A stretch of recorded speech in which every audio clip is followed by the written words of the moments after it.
At this stage, it's really a matter of just finding places to park your money where it's going to be unobstructed, protecting yourself from legal liability through trusts and LLCs and different entities, diversifying, making sure your money's not all in one place. And then also, the family business meeting is obviously a requirement.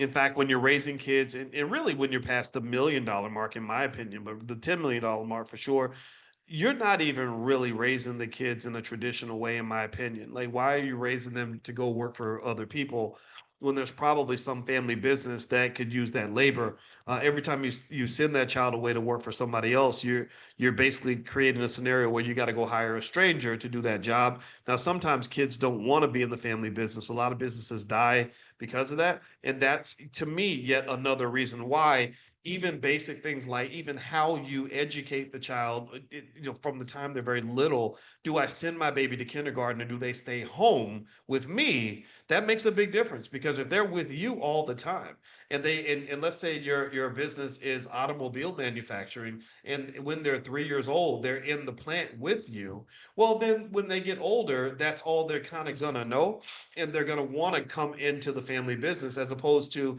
me sending my child away for 8 or 10 hours a day to be introduced to all these other things. And then they come back and say, hey, dad, I don't want to be in the family business. I want to go and work for Ford. Right. And so I'm not telling you exactly how to proceed with this, but I really think that at this stage, for sure, that whole model of educating your own children, creating your own jobs, supporting Black owned businesses is essential. And it really comes down to bringing together enough expertise, speaking to enough people where you can really have your own ecosystem. I mean, you think about it, a typical day for a Black American person might consist of, let's see, you wake up in the morning, the kids go to school, the parents go to work, and then everybody comes home and they come together. So work and school can be in the house. Work and school can be on the family farm. Work and school can be in the family compound, honestly. And it's a little radical to some people, but actually I think it can be quite powerful if you can make it work. So you have to have systematic thinking so you can sort of simulate these systems that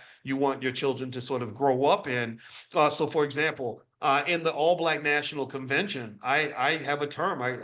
Anybody that has a baby that comes to the convention, we call them B1 babies. And I say, bring your B1 baby to the convention, because in 40, 50 years, they're going to be taking all this over. They're going to be the ones who are running this stuff. We'll all be old and gray and dead. And so, if they're raised in the culture, if they look back and they remember the All Black National Convention from when they were five, the same way you and I remember Soul Train, watching Soul Train in the 1970s, 80s, and 90s, well, then they're going to want to be a part of the things that they grew up admiring, right? They grew up looking up to these things, right? So it's what I think we have to really accept, and this is for those of you that are going to be in that category, because a lot of you are going to be in this category in a generation, is that really we somehow think that only white people can develop systems.